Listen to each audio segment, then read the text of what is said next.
Hey, what's up guys? It's gonna be a best of 3 series here from Titanium Cup. That's what I'm gonna call it. It's in Chinese and it literally just translates to that. Not how like Golden League translates into Golden Cup, but it's basically a similar. How to say it? It's basically similar to how the Mantou Cup was written, and yeah, let's just call it Titanium Cup. I mean, it makes sense. There's a Golden Cup, so maybe someone just wants to be cheesy and, yeah, just makes a tournament called the Titanium Cup, which is supposedly better than Gold, but, yeah, the Golden Cup is just absolutely killing it in the Warcraft 3 department when it comes to just being really active. Man, I really wish that I could cast some of those games, but yeah, I know that there's really no point ever since Back to Warcraft discovering it anyway. So yeah, there's gonna be a small bit BO3 here. We have Yumiko spawning in as the blue human player in the top left. He will be playing against Xixi, the red Night Elf player in the bottom right on the map Terenas Stand. Relatively small map. We have an interesting placement on the Ancient of War here, so I'm guessing Xixi wants to go for an early expansion. Might work out for him since he is versing a human player.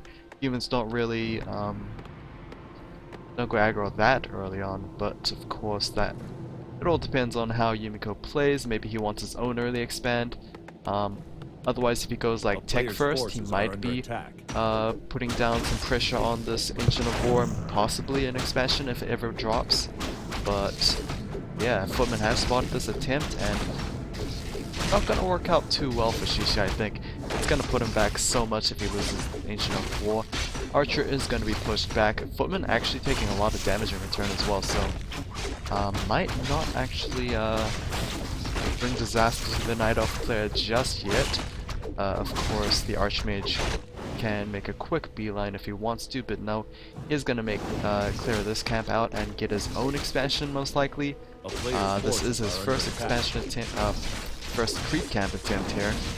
He chose not to do the double camps as normally players like to go for this double camp here. It's just a quick level 2 and of course have access to that laboratory, I guess. It's just that this gold mine takes a lot of good fortune going your way, I guess, because one slip up and you are sorely behind and possibly even game-endingly at a disadvantage. So boots across the loss for the Demon Hunter and at +6 strength for the Archmage. Mana Burn is going to completely deplete the Archmage's mana pool there after tossing down one more Elemental and Ring Around the Rosie for the Demon Hunter, and he is just going to get out of there. Most likely going to pick up his pair of boots, and actually I'm not even sure if boots are available at this time. He might... oh, apparently it is. Just boots, it seems like. No TP staff just yet. Whether or not he has enough resources, yeah, it doesn't seem like he had enough cash for it, as he did pop down his Tree of Life here, as did Yumiko, but yeah, Yumiko being a human player, he will be able to speed build his Town Hall, and that should finish before the Tree of Life itself. And of course, being a Night Elf player, Xixi has to entangle the gold mines, so even more work for him. Despite clearing the camp first, he is going to be the one behind when it comes to the economy, I guess. Archmage running around, not really doing anything. A player's forces are under attack. Oh, Footman able to get sniped there. Some experience over to the Demon Hunter, who is trying to pick up a couple of low hit point peasants there. Not really deterred by the fact that the Arcane Tower is shooting at him. Of course, mana doesn't really matter too much on the Demon Hunter, especially when it just comes down to killing those peasants. Archmage is going to pick up Boots of Speed and potentially something else. Maybe TP Staff of his own. The Dust and TP Staff. Oh, trying to get a 4-man surround, but Yumiko does know better, I guess. He did go for a little maneuver there, avoiding that surround. Of course, very difficult to get full-man surround because that is essentially the bare minimum amount of units to get that surround off. So, Players' forces are under attack. oh well, not gonna lead into too much. TP staff also picked up for the Demon Hunter himself. Yeah, both players just going back to farming here. Archmage should reach level 3 The town is after under this siege. Orange Creek camp, and the same thing should be going down for the Hunter here. He is much closer to level 3 than his opponent, thanks to the pickup on those peasants and slash footmen. So, yep, always good, I guess. No tier 2 just yet. It is halfway for Xixi. A player's About forces are 25% under for attack. Yumiko, so yeah, slightly behind on that, and he will be a little slower when it comes to. Oh, okay. Archmage gonna destroy those slippers of agility there instead of swapping whatever else. It's just in case the Demon Hunter was nearby and he might get that extra 3 attack, which is not something he would want to do. I'm actually surprised he chooses to keep the ring, but then again, I guess +2 armor is just a lot better than 3 agility, so it doesn't matter too much. Lumber mill is going to be completed there, so guard towers should start popping in very soon. These scout towers have been unupgraded for quite some time, and the arcane tower is the only one doing work. So I have no idea why these peasants have stopped doing whatever, so really weird. Could be getting that last ditch of gold, but yeah, he chose like 20 seconds to do nothing. Attack coming in on the Tree of Life, gonna force the TB scroll back from Xixi, and will he be able to push this away? That's a lot of footmen, and those archers are not at a safe distance.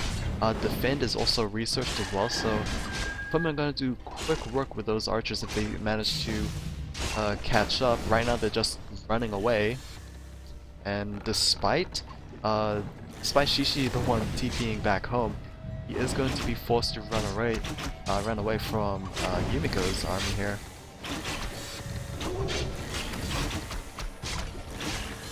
Okay, now it's going to be Yumiko the one choosing to back off, not even using the deflect to mitigate the damage. But then again, I guess he wants to run away as quickly as possible. I guess, I mean, I thought he could have taken that. I don't know why he chose to run away. Those moonwalls are running out of mana, honestly, but it is his call. Level 4 on the Demon Hunter there, so he does have access to level 2 evasion.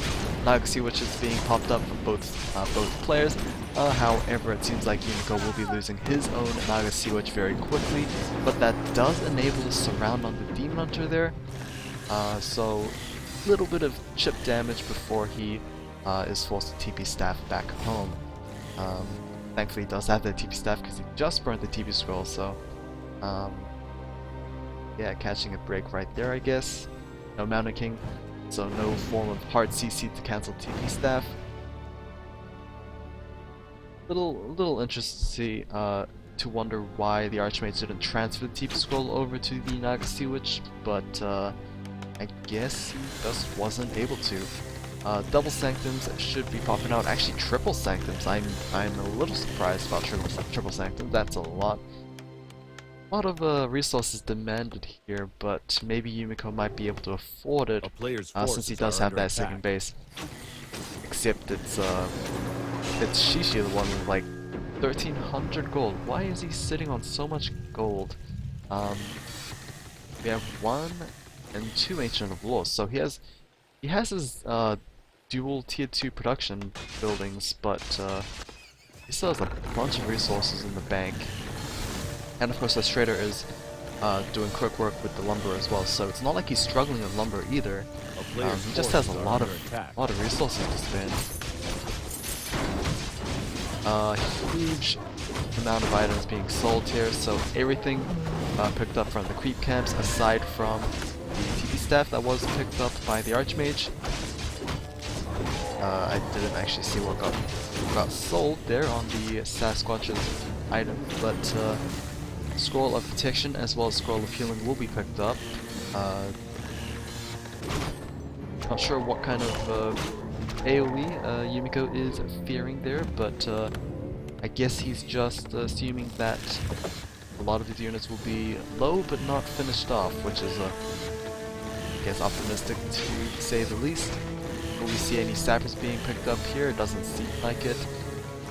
Zeppelins are just going to be hired up, and possible drop, it's not going to work too spectacularly because that farm did also spot that Zeppelin, so not sure what Xixi was actually hoping to achieve there. He can go straight into the expansion, however, but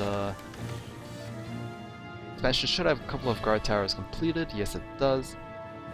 So yeah, right now Xixi is a little lost on what he is wanting to do. Lots of resources on both sides. Army supply 66 for Yumiko, which is a lot, and 57 for Xixi. Definitely shouldn't pick a fight just yet. He needs to have some sort of advantage, and fighting at your opponent's home is not the advantage that you are looking for. Here we go with a drop here. Arcane Tower will be able to do some feedback damage. It seems like Yumiko is going to ignore this fight and go straight for a counterattack here. As all that's left to defend this base are peasants.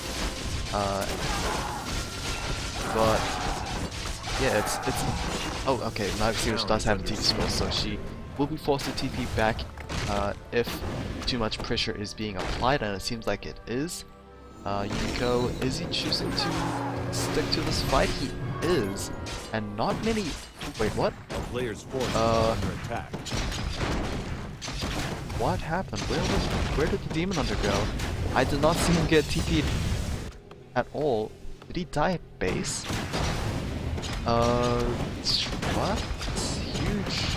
Huge mistake from Xixi. TPing back with a very low hit point. Demon Hunter dying somewhere, somehow.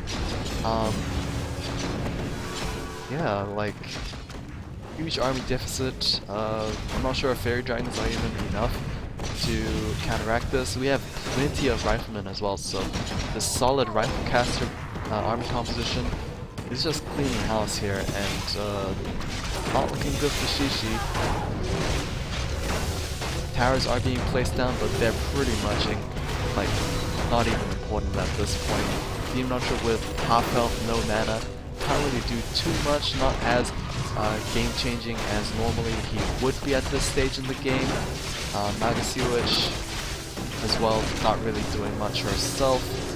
There's just so many units on the blue side here, it's just overwhelming, and the bears can't even roll because the spellbreakers can just take that buff for themselves.